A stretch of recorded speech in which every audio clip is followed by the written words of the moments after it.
That she's here to tell her very personal story. Thank you, Lindsay. Thank you, Representative Hefner. Last year was a very hard year for me. I attempted suicide for the third time in my life. At that time, my mom was away from the house, and I wandered into the kitchen to tell my dad I needed a drink. But upon that, I ended up in the process getting a knife and holding it to my wrist to try to cut myself to end my life. Luckily, my dad came into the kitchen, realized what I was doing, and stopped me and called my mom immediately. My mom called 988. The crisis team that came out to my house was very responsive, understood that there was an issue, and got me down to a comprehensive level where I needed to be. The issue that arose was upon getting into the hospital. We went to Bailey Medical Center, and they released me at 2 o'clock in the morning with no resources, because in the state of Oklahoma, if you have a physical disability that requires help with daily living skills, no in-person mental health hospital will end up taking you. This includes disabled veterans and people like myself.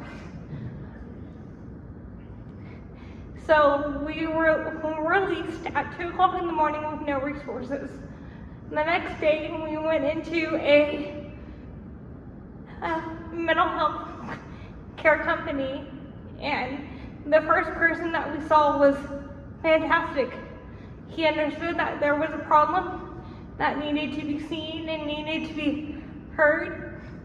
The second person that we encountered tried to undermine my ability to harm myself,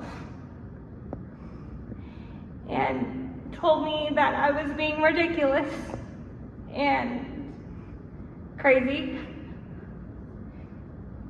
She had to go under some training because of that.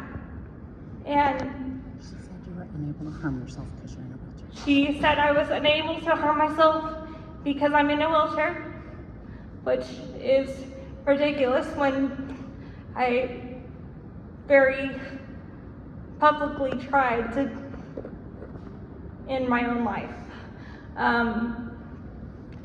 Then my dad sent a very strongly worded email to the president of the company.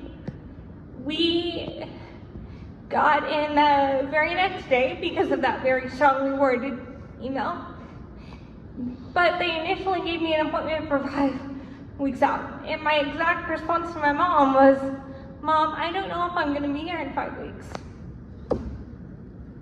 This is why we must share our stories, because something needs to be done, because 17.4 million adults with disabilities suffer with mental health issues.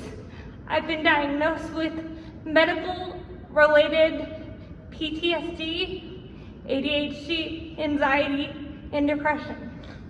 This is why we must share our stories so that things can be better, not only in the state of Oklahoma, but in this whole United States, because I know there are many people struggling that are just like me, but don't know how to tell their parents.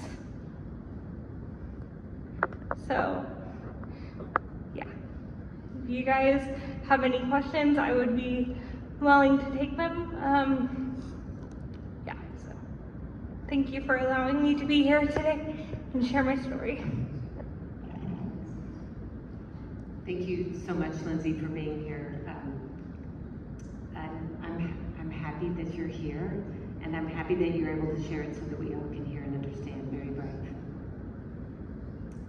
If there's no questions, we'll go